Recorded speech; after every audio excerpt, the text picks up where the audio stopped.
Hey everyone, welcome back to our channel All About BA. In this session I'm going to show you something about batch applications or how do we run a batch application from Azure Data Factory. Okay, when we say batch application, right, if you have some Python code which is meant for doing some customized activities which Azure Data Factory cannot do with its inbuilt activities, right, then we call that as a batch application or batch program, batch Python program, which can be called from an Azure Data Factory pipeline. Okay, today what we are going to see is how do we call or invoke a Python program from ADF. Okay, you have an ADF pipeline, you have a Python code, and how do we invoke this Python from ADF pipeline. Okay, so for that, right, what we have is a custom activity. We have a custom activity which lets us run a batch process. Okay, so the batch process can be anything. It can be created in Python or .NET. It can be anything. So in this session, what I am going to show you is from ADF, I am going to pass certain numbers to the Python program, and it is going to calculate the cube of the number, and it's going to return to the ADF. Okay, from ADF, pass on integers to Python program. Python will calculate the cube of the number, and it will be returning back to the ADF. Okay, this is what we are going to see how to do today. Okay, because we have to start with a simple thing, right? Before we can implement some big processes, we have to first know the basics. So for that, I just created this video. All right. So to make this custom activity or batch process work, right, we need two things. One is a batch account. It's very similar to a storage account in Azure. I'm sorry. So in Azure, if you want to access the files or the storage basically in ADLS or Blob, right, we'll be creating a storage account. Okay. So similarly, if you want to do anything with respect to a batch process, you will create a batch account. Okay. So it will be very simple to create a batch account. So once a batch account is created, we will be creating pool inside a batch account. Okay. What is a pool? Pool is nothing but it is a collection of resources or compute nodes. Okay, which will be executing the task that we are providing. Okay, so it will be like from Azure you will be calling a batch process. The batch process will be invoking, I'll tell the flow. Okay, from ADF you will call the batch process. Batch process will be invoking certain virtual machines. Okay, in the background we will not have to create any virtual machines by ourselves. We will not have to install any operating system or any software basically. Okay, you while creating a pool, you will tell which operating system you want to use and what is the capacity of the virtual machine. That is what we have to choose. I'll tell you how to do that in a bit. Okay, but just understand, from ADF you will call a batch process, which in turn will be invoking some virtual machines or compute nodes, which will be doing the actual compute logic for us. Okay, so this is how it is going to work. All right, so how do we create a batch process? That is what our first question is, right? So go to portal.azure.com and then type batch account. Okay, once you type batch account, you will be able to create a batch account. So it will be a very simple process to create it, just like how we created a storage account. So just give the resource group name in which you want the batch account to be associated with, and then choose a batch name. So I will say batch demo, and then choose the location in which you want to host or the batch account to reside in. Okay, so advanced tab, we have certain properties, we need not touch it. I'm just reviewing and creating. It will take a couple of seconds. So once it is done, I'll show you how to create a pool, which is nothing but how do we create a pool of resources that is going to execute our process or execute the Python job for us. Okay, so before it comes up, right, I'll show you a diagram of this batch process entirely. Okay, Azure batch is nothing but it is a combination of pool and job. Pool is nothing but, as I told you, it is a set of compute nodes, or you can call them as resources, all CPUs or whatever you can call it, right? These are all machines which are dedicated to run our jobs that we are providing. Okay, so what is a job? So internally, if we pass on some work to the batch process, right, it will be invoking tasks in the backend. We need not create tasks explicitly. Okay, once we invoke these batch processes, right, once we call the pool, right, it will be allocating tasks for executing our processes and everything will happen in the background. You will not you will not have to touch anything. Okay, no coding, nothing is required. Our aim is simply shift the job from Azure Data Factory to the batch process, which in turn will be invoking a virtual machine and set of nodes, and it's batch process responsibility from then to execute the process and give results back to us. Okay, Azure Batch will have access to Azure Storage, in the sense from Azure Batch, right? For example, you have a Python code, it can access the files present in ADLS or blob storage path, and it can do file manipulations, or it can do some mathematical calculations if it is not able to be done from Azure Data Factory. So okay, so batch process has complete access to Azure Storage. For this, right, just like how we import a math module in Python for doing mathematical operations and pandas for doing analytical calculations, right? So similarly, if the Python code has to access files in blob storage path, you will import certain modules. Okay, but we are not touching that. How do we do that? Because this is going to be the first session in this, so I'm just making it simple. Okay, so what we are going to do today is I'm going to pass on some numbers, integers, to the Python code, and it's going to return me the cube of it. Okay, if I pass 1, it will give me 1. If I pass 2, it will give me 8. If I pass 3, it will give me 27. Okay, so that is what we are going to do in a Python code. Alright, so once the batch account is created, right, we can create a pool. Second step is to create a pool. So how do we create the pool is just drag and go to pools.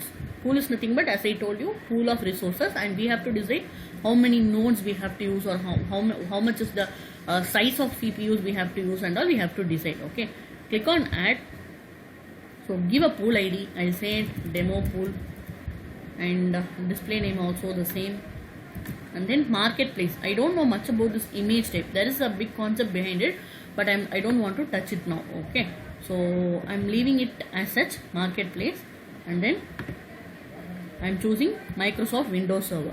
So once you choose this, right, you will have a virtual machine dedicated for your batch process, which will have the basic Python and all installed, so that you can invoke or you can execute a Python process without having to install anything. Okay, I'm saying I'm choosing 2016 data center.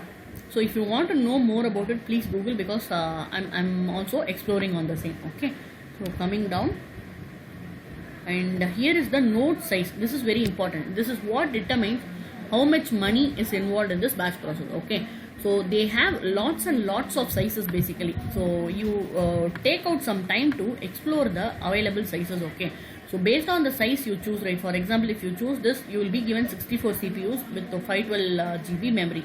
So it all depends on number of CPUs and the memory capacity that we want. Okay, so for now, to start with, I choose a simple standard A1, which will give me 1 CPU with 1.8 GB memory. Okay, and then scaling. If you want this batch process to auto scale based on the load we are going to provide, right?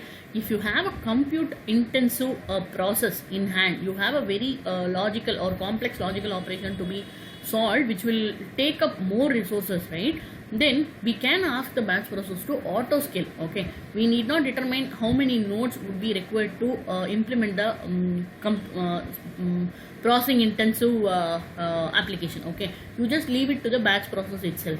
So that is what they are asking here, whether you need to have a fixed number of nodes, or you want the batch process to auto scale it. Okay, in our case, I'll just say I want 2 dedicated nodes. That's all. So if I say 2 dedicated nodes, I'll have one node with 1 CPU and 1.8 GB memory, and one more node with 1 CPU and 1.8 GB memory. Okay, so this is what we have to decide.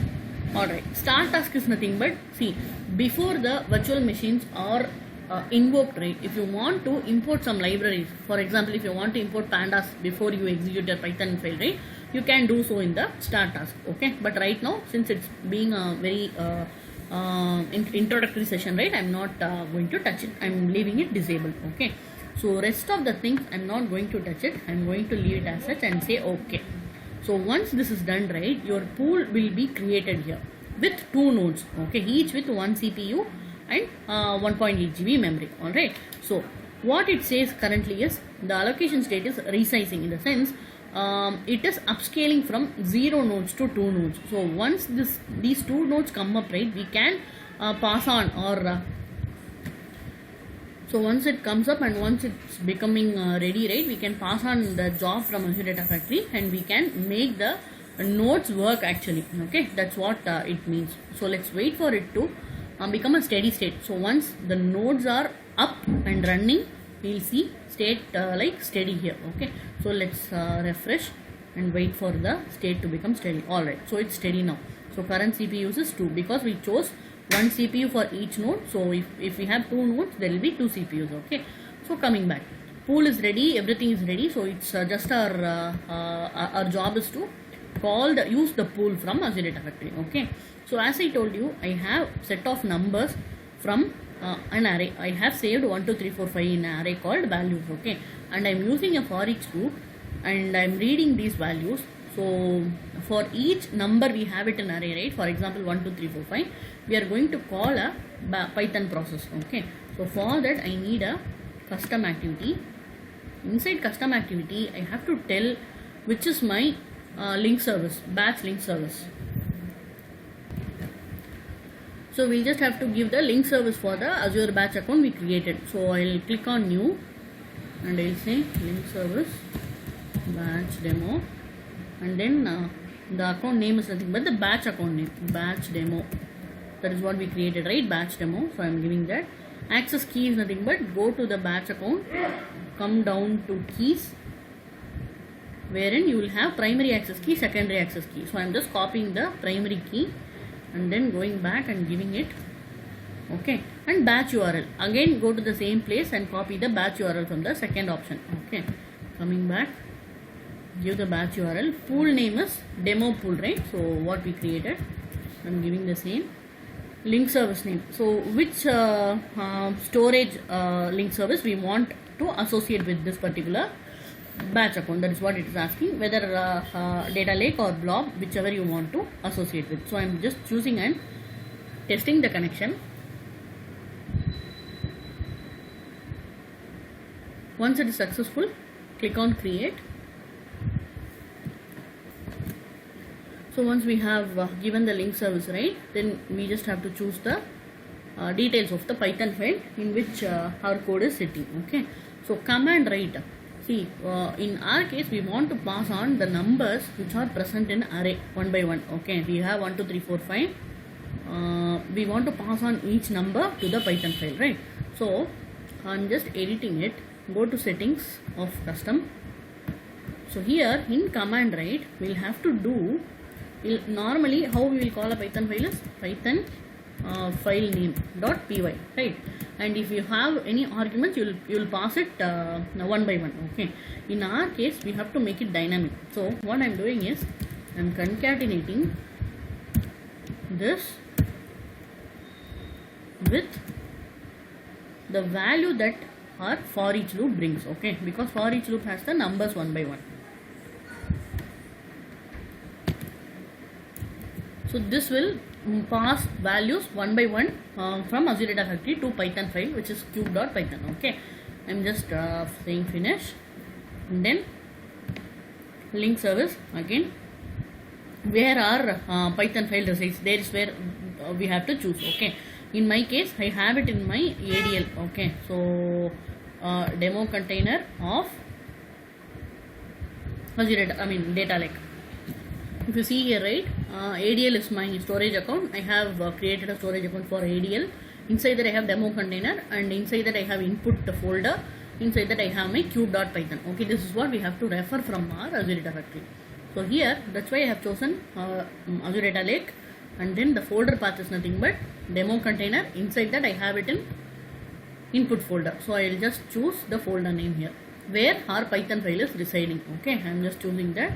And then that's all with respect to the settings. Okay, so once we are good, right, we should be saving our changes and publish the changes. Okay, so since I have enabled Git, right, I have to publish in order to make it executed. Okay, so I'm just saving it and publishing. Once it is published to Data Factory, right, I can execute it. Okay, but before that, I just show you how my Python code looks like. So it's a simple Python code which is going to return me the cube of the value that is being passed. Okay, so if you check here, right, I have imported argv module from sys library. Okay, and then I'm just printing it. So how, just to test, right, whether we are reading the correct value, and then I'm multiplying it 3 times with itself, right. So it's going to give me the cube value of the argument we are passing. And then in order to access this cube val from Azure Data Factory, right, we have to write it in a dictionary, and then we'll have to write it in a file called output.json. Okay, so once we do this, right, we will be able to access the output of this custom code, right, using the key my key. Okay, I'll tell you how to do that next. Okay, first let's check if it's going to work or not, and then I'll tell you how to read the output from the Python file. Okay, so let it get published.